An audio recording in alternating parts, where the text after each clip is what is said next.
Today's guest is someone I've known for over a decade, but maybe even 15 plus years, but we don't want to talk about that.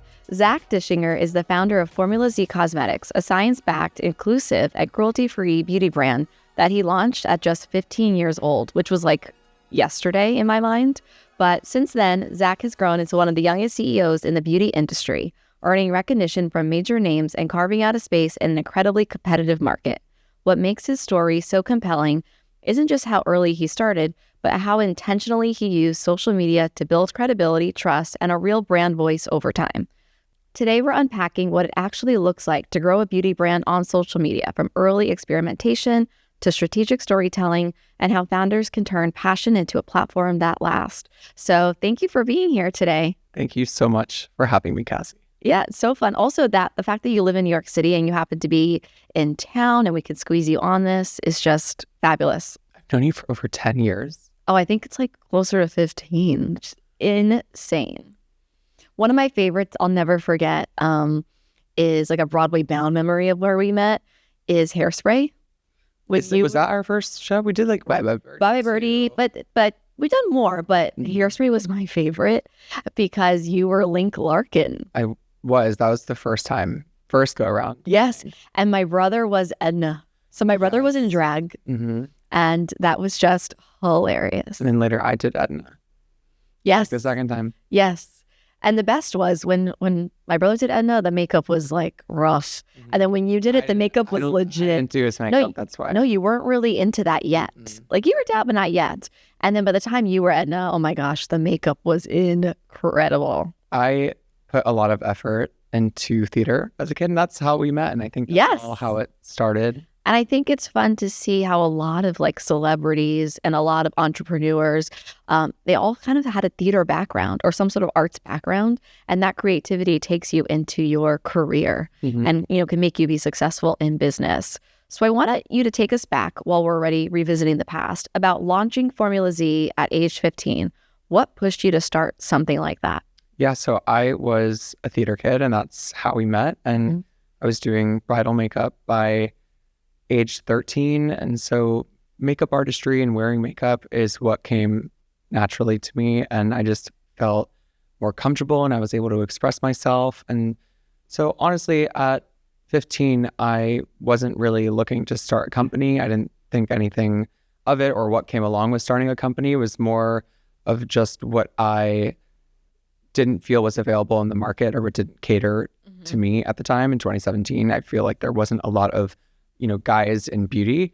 And so I, took my mom's makeup and mixed up formulas and ingredients in my kitchen just to kind of create what I wanted to see in the marketplace. Yeah. And one of your first products was a long-lasting lipstick and literally lasts forever. Like it really did last a whole night. It was Forever Lips. Yes. So, and it lived up. So what did social media look like for you in those early days of building the brand? Social media has changed so drastically over the years. I think as a brand and as a creator, you kind of have to evolve with it. Same with your brand messaging. I think at the beginning for me, it was a lot of long form educational content. So YouTube was really big when I was starting. And I think now the why is still important. Like someone is still watching TikTok or YouTube because they want to learn how to do a smoky eye. It's just the type of content has changed. So it was like YouTube, Instagram is still really big, but now TikTok. And I think the unfiltered organic content now is really shining. And the long form content is still there. But I think as a brand, you're able to turn out a lot of short form content. It's true. And I think there's almost circling back to long form because a lot of people are jumping on the short form and people are like, oh, I also like the long. But I think there's still, right now, short form is, king. So in a sense of if it's how to do a whole glam outfit or glam, look, maybe it's smoky eyes one video, then the bronzer is another video. Like really people have a short attention spans. Just to say that. Yes. And they'd rather see like piece by piece instead of a whole video. It's a lot to do long form content. It's a lot to produce, and it's good that you can break it up into short form content. But at the end of the day, people still like long form content as well. Yeah. So when did you realize that social media wasn't just fun and posting videos, but it was a real business tool? So social media for me is community. And I think as I started to post on social media, I realized the education component was really important and why I started even before the brand. I just wanted to do makeup tutorials online and people really gravitated towards that. But as soon as I started to see the community that was cultivated and the relationship that I had with the now customer, it was really important for me to now understand that I have an audience that I can relate my message to, and that it wasn't just posting it, it now had a purpose of getting my message out there. Yes, and community is so important. Something we talk about all the time is that I feel like a lot of these big brands, they can't compete with some of these smaller brands that had the opportunity to create a community and had the opportunity to really engage with their customers. So it's kind of a superpower that I think a lot of people forget about. So it's important that you bring that up. I have another question for you. So what challenges did you face in the beginning, being young, being a male in the beauty industry? I feel like we think about it now and like beauty industry is definitely more inclusive than it was then. But are there any specific challenges that you faced? Definitely. But I think going back on your previous question, when I discovered that social media, there was a lot of potential there. I think also how the shopping was integrated with the platforms, how people could purchase on Instagram or on TikTok and discover the products on there from another creator, and then they become a customer through the lens of just the product. Yeah, and I think that never fully took off. Like it did semi. People were buying on platform. Yes, but I think it's starting to still turn. You have a lot of entrepreneurs like Gary Vee saying like, if you're not investing in on-platform shopping, you're missing out. And like we see TikTok shop growing. I mean, I think it's still almost there. I feel like a lot of people still love to go to a website. Or you have Amazon and you have these big retailers. Or it starts on platform and then goes over to the DTC. But I think we're going to see a lot less of the like DTC, direct to consumer, and more right on platform. I think it's starting to happen. So yeah, that is definitely a huge component of the brand. There's so many moving parts and pieces that I now think about. But when I first was starting the brand, you mentioned like challenges. Yes. So I did start the brand at 15 and age was a big factor. Of course. Still is. Yeah. Of just underestimating me. Yes. And also, I think a lot of people, maybe even I, like as a phase, a lot of people think it's a phase. And for me, I just do what I love. I learn a lot as time goes on, a lot of learning lessons, but I just do what I love. And, the product speaks for itself. My passion speaks for itself. And so, they have said it's a phase, but, almost 8 years later. Here you are. Yes. At it. Very tough industry, very tough market. And it takes a lot to stay here. And you as well. We started working together in when the beginning. We first started. Yes, because my business also is 2017. Right. And I think even if you remember the early iteration of how we were doing things to now, it's changed completely. It's totally changed. I know we have babies the same age. We do. We have like a birthday candle. Yes. Yes. Same area. Literally. It's like our kids are both in third grade. Isn't that nuts? I'm like, who's in third grade? Okay. Our businesses. Is that what it would be? Yes. Okay. They would be in third grade. So I say I have a third grader, like jokingly, because that's crazy. 8 years is a long time. 8 years is a very long time. And, as a brand founder, I think it's important to realize your strengths and weaknesses, what I'm good at and what I'm not so good at. And, and that you learn throughout time and with your brand, Exactly. And sometimes it's not even what you're not good at, but sometimes it's also just evolving. Like when we think about over these 8 years, social media has changed a lot in the last 3 years. So imagine 8. So it's definitely an evolution. Right. And let's focus on what I'm good at so that I can amplify those areas. Yes. And, address the other areas, but really leaning into what I'm good at. Exactly. So speaking of what you're good at and what you're saying you're not, maybe, what early mistakes did you make on social that maybe it taught you the most? Are there any specific? We've had this discussion because in the beauty world, it's a lot of just production and pushing out stuff, pushing out products and pushing out content. And I'm always like, let's post a bajillion times a day, every day, and stories and this and that. And obviously, bigger is not always better. More is not always better. And so I think it's really about quality over quantity.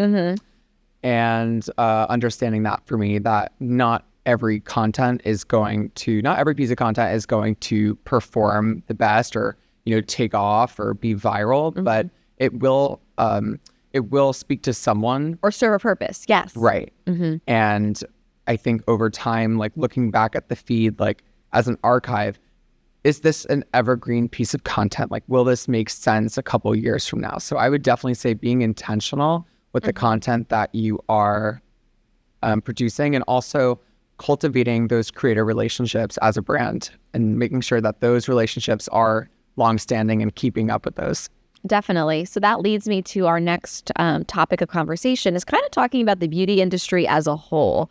So how do you think beauty brands can really build credibility on social media today? I think social media can be oversaturated. There's so many beauty brands. Every celebrity now has one. So how do you think they can really build that credibility of, why they're there and why they should be used? So as a makeup artist founded brand, education is really important to me. Consumers are very smart. They're smarter than ever. They value transparency. They value credibility. And I think one gateway to that is through the brand founder and the credibility of the founder and the educational component. And they respect transparency. They respect credibility.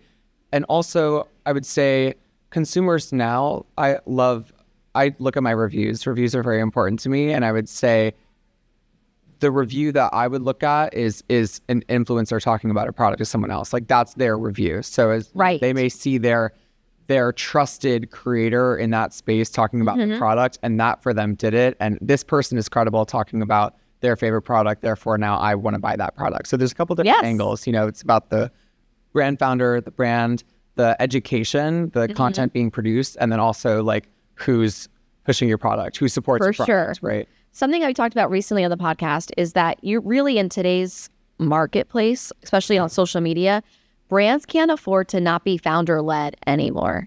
Founder-led is crucial. There's brands that maybe are bought by big companies, or they don't really have anyone who's the face, but those brands that do have a founder that connects to the passion, a founder that connects to the project, they're doing well. A great example I have of that is Spanx and Sarah Blakely. She went to Florida State. She married a fellow entrepreneur. Like, she's very big in her sphere because she's, sold her business for over $1 billion. Like, she's huge. But everyone knows Sarah and Spanx if you follow entrepreneurs. And she has sneaks now. Yes. She's got her hands in a lot of projects. The sneaks are interesting. If anyone doesn't know what we're talking about, they're sneaker heels. I don't think I'm rushing to buy a pair, but I also could eat my words. Like, maybe they're the next big thing. I don't know. But I'm wearing my sneaks right now. If you don't know. I'm just kidding. Sure. No, but it's one of those things of like people who can lean into that storyline. Honestly, there's so many dupes of Spanx, let's be honest. But people adore Sarah. They like her, or they follow her, and they really like her brand and what she's about, and she hires a lot of women. And so same thing with a lot of other companies. If you can lean into the founder-led, I think for you, that thought leadership process too, of when you've been featured in all of these like Pop Sugar and magazines and Forbes, people are like, oh, I want to learn more about that company because he seems impressive, or he knows what he's talking about. And it's not just some people in a lab who put makeup together.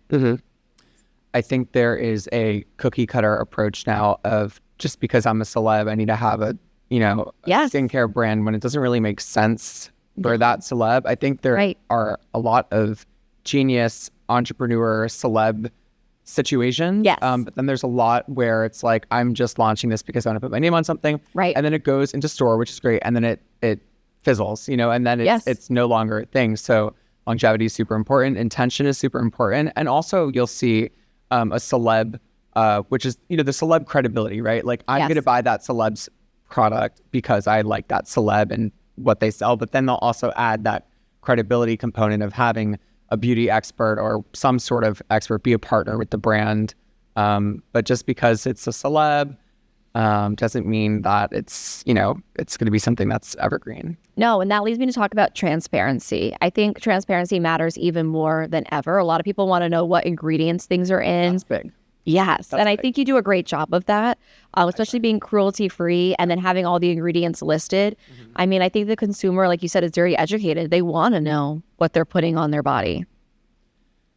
Ingredients are very important. There's a lot of regulations going on, and it's something as a brand that I didn't think about when I first started. I didn't think about legal. I didn't think about intellectual property. I did not think about regulatory or trademarks or anything of that situation. But, you know, skincare and makeup is very emotional. Like, there's a reason why we buy that product, whether it's the packaging, whether we like the person, but it's also something we're putting on our face. It's very intimate. And so to have that respect gained from the consumer is super important. From the brand messaging as a whole, like who we are, what we stand for. You know, my mission as a founder is to, I want to make people feel beautiful through mood enhancing beauty that makes you look and feel your best. And so having transparency with the formulas, clean, vegan, cruelty-free, is super important, but also who you are as a founder, who we are as a brand, having that communication is super important. Yes. And also transparency on the consumer side as well. They will tell you what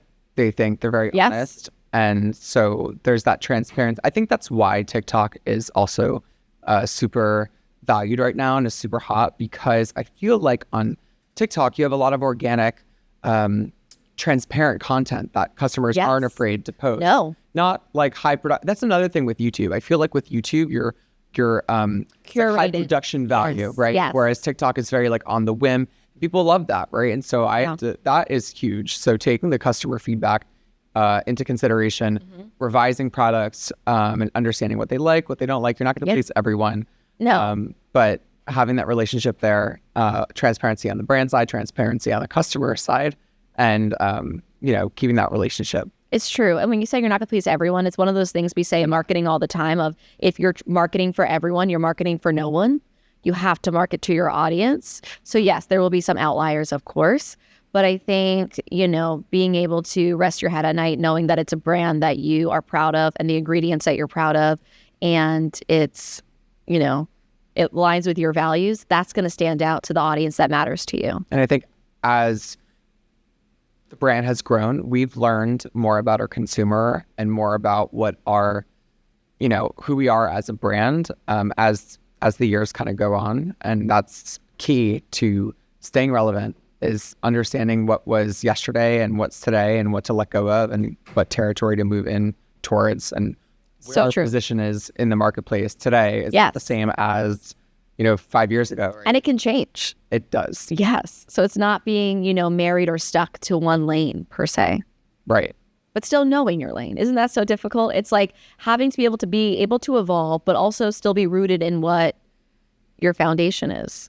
Absolutely. I think as a brand, you know, I came in through an all-inclusive lens, unapologetic, self-expressive, and that is super important to me and still is who we are. Yeah. I think we're that much more now, you know, with the consumer's knowledge of ingredients and clinical studies and transparency. There needs to be a lot more substance than just, you know, all-inclusive or just for Gen Z, right? Now we're in Gen Alpha, Gen A, and this and that. So it's beyond that. And they all want something different. Yeah.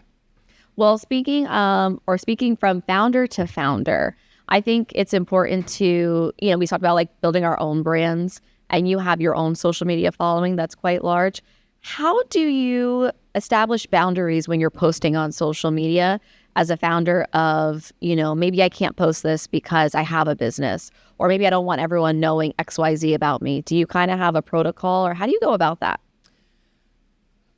I think you don't owe your audience access to every point in your life. Yes. I think we talk about transparency. I think there's a certain element of being authentic online, but also protecting some privacy as well to your personal life that may not be relevant. Everyone has different opinions on this, and that's great. I think some people put everything out on the internet maybe as some form of accountability to them. But for me, I try to be intentional, mindful and intentional about what I'm putting online, which was not always the case. And there's many stuff that is archived on Instagram. Yes, it's growth. It's maturity too, I think. But I would say as a brand, like as the company, we've done a very good job at like, there's really nothing that's like archived on the feed. No. Everything that we've posted for the past like 8 years, like everything is on there. It's really been aligned. Yes. Me personally. Yes, as founders, yes. As founders, there's been some archived posts because you just, I have to think about what I'm posting. Does it align with me? Yes. Align with the brand. But also, there is an element to it where people want to know you're a real person. Correct. Right? Yes. You're a brand founder, but like, do we have days that suck? Absolutely. Is it like an easy thing running your own business? No. And I think beyond just the like, it needs to go beyond just the like buy my lip gloss or this is how to do a smoky eye. It's just like, hey, these are some challenges I face as a brand founder, and here's how to overcome them. Because you're still showing up. People want you to still show up. I mean, I can relate in the sense of I had somebody tell me not so long ago, it was pretty funny. They were like, you post online a lot and, you're always there and talking, but I don't know anything about you beyond like your personal life. And I was like, well, yeah, of course. Like, personal life is personal life. Yeah. But sometimes social media life is social media life. Mm-hmm. And I think, you do have to have those intersections of like your hobbies, or like I do share Goat Social, or I do share the podcast. But am I sharing everything I'm doing every hour of the day? Of course not. To protect your peace. Yes. And there needs to be some privacy, or there needs to be boundaries. Exactly. And people don't need to have a front row seat to everything. You can choose what you give them a front row seat to.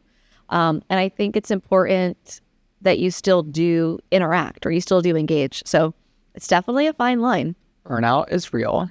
Yes. Burnout is real. We've discussed this. Let's go into that. Well, you're very big on, I agree with you. You're like, Zach, if you feel like filming, then film, right? Like when you're in the mood, like do it. And I so agree with that, right? Because I feel like if someone is just and this is just my experience, like, going very, very intense with the content filming and content production and this and that. And then it's like, after a while, it's like, so exhausting. Mm-hmm. There's so much content left and right. I have to reset my Instagram feed, by the way. Like, that's another thing, right? Yeah. Then you get into a more, like, for me at least, mature relationship with the content creation where it becomes more of like a work thing and not like an everyday. Because some people are so good with like, they're walking their dog and they're filming. They're filming every single aspect of their life. For me, it has to be very like, all right, like, let me get my like stuff in order here. Yes.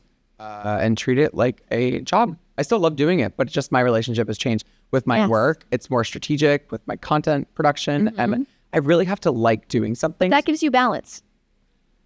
Balance. Is there such thing as balance? No. We try to achieve it. But I think the people who are, like you said, they're so good at it. Yeah. They might be so good at that, but they have no balance in the other aspect of their life, because something has to give always at some point.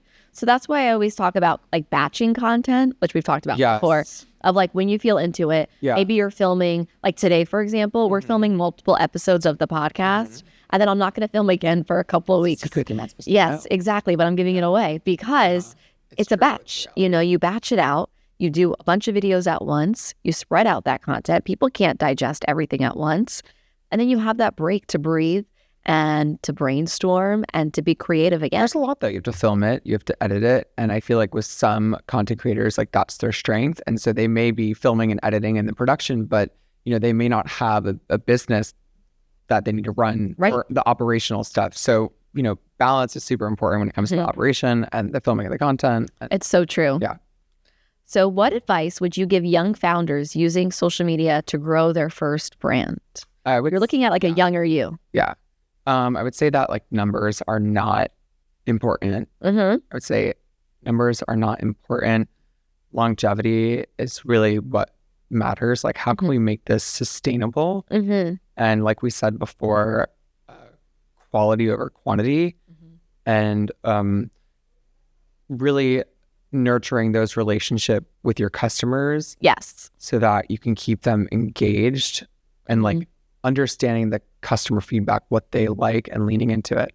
Right. And not being off put by customer feedback, really taking it into consideration. Right. Just because you have a check mark, just because you have certain numbers, like that doesn't really mean anything. Just because you're listed in this magazine, like that's great. But it really comes down to like strategy, even beyond social media, because even your efforts outside, if you're doing in-person activations or retail, it all ties back to your socials.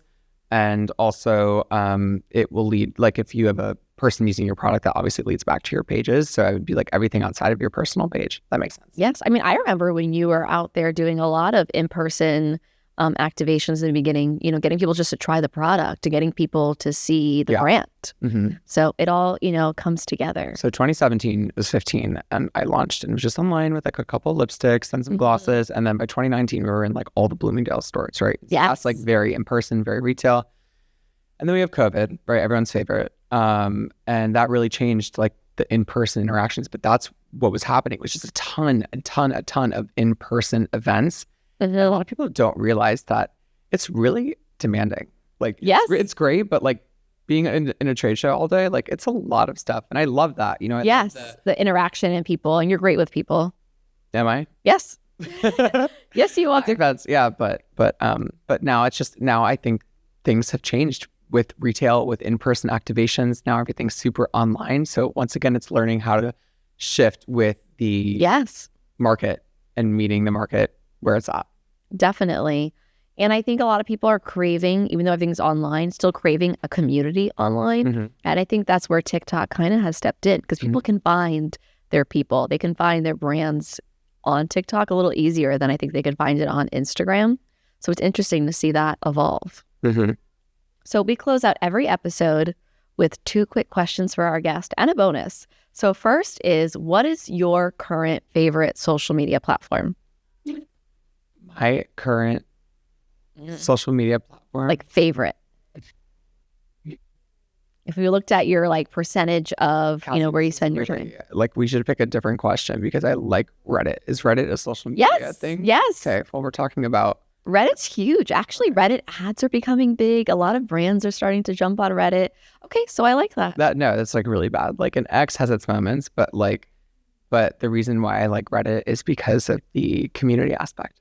Yes. And you get to you can fall into a dark hole in the sense of like, you could just be in threads all day reading things. Helpful. They have great, like if someone like just whatever community that you need help in, it's a bunch of people like trying to fix an issue or dealing with the same thing. Yes. Or bonding over the same thing. And I feel like there should be a TikTok community, if that makes sense. Is there already? I guess so. If you look up a hashtag and there's but not in the same way as like Reddit. Right. Like when I was deep into Orange Theory, I would look up the workouts in literally because Australia is ahead of us in time.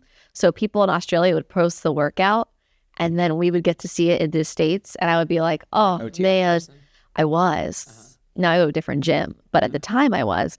And I would be like, oh man, we have Everest today. Only in Miami.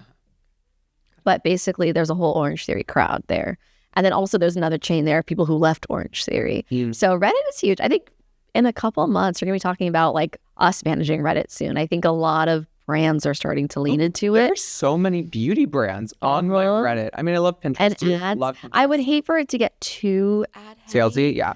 It might. Yeah. But it's in the future. Your ChatGPT were social. That would be my go-to. Yes. But I think also like as social media has become your work, I think our relationships with different platforms, like at one point, I'm sure it was Instagram for me. Oh, at one point it was Facebook for me. Right. I wanted to upload a whole album of everything I was doing and eating. Yeah. Yeah. And the Starbucks drinks I was drinking. But it changes. It changes as our relationship changes with our work and what we do. And I like it because it's just so unfiltered, Yes. The second question is, what's one social media trend you wish would just go away? I think the more is more situation. As far as we need 50 products for makeup routine, 50 products for the skincare, and we use like 3 hours to get ready. Like that's not me. I think it's whatever feels comfortable to you, and you need to make something that works for you. I want people to understand that. Yeah, I like that. The more approachable and digestible it is, the better, to kind of cut through all the products, cut through all the noise, and like do something that's super simple. Just not real, authentic. Just because this person does it doesn't mean you have to do it. Yes. I would say that's pretty big. No, I love that. And my bonus is, what's one piece of advice you would give to someone who wants to start a beauty brand? I said someone younger before, but now it's somebody who wants to make their own brand, or not just beauty, any brand. Yeah, I think before it was like with social media. Obviously, my mind goes to like trust no one. You know what I mean? Trust no one, but really, it's true. I think you are your own cheerleader. Mm-hmm. And when you feel as an entrepreneur that you're not where you want to be, it prevents you from being where you want to be. I think your mindset is everything. Pull yourself back. Yeah. Totally. Like kicking yourself, like preventing yourself from being where you want to be because you feel like you're not where you want to be. Rome wasn't built in a day. Yeah. You almost have to be delusional a little bit sometimes. Like sometimes those people are the ones who succeed the most. Delulu is what they call it. Yes. Delulu is the Salulu. No, I asked someone the other day. I'm like, do I sound like, they're like, no. You just have to like keep believing in yourself. No, sometimes we're almost too self-aware. Right. And it's people who are not self-aware who actually soar. So it's kind of finding that balance of not being so delulu, but not being so self-aware. Or maybe you're so self-aware that you know that you need to be a little delulu to get there, if that makes sense. That was a crazy sentence. Yeah. And also I feel like as far as putting your eggs in one basket, as far as like if you're working with partners or, getting your hopes up, I feel like there always has to be a plan B. And, you have to kind of, to quote, trust but verify. Yes. Like gotta have a plan B, gotta make sure that this stuff checks out. Yes. Devil's advocate. So Rome wasn't built in a day, all about the mindset, trust no one. And I don't know. Have a plan B. No, I love that. So Zach, thank you so much for joining me today. Your journey is such a powerful reminder that social media isn't just about visibility. It's about intention, trust, and growth over time. Watching you evolve as a founder and as a person while staying grounded in your values has been incredible. I'm going to link all of your handles in the show notes so everyone can follow you and Formula Z. And thank you again. Cassie, thank you so much for having me. It really means a lot to work with you and GOAT social media. No, thank you. All the GOAT. So kind. Thank you so much for having me. Thanks.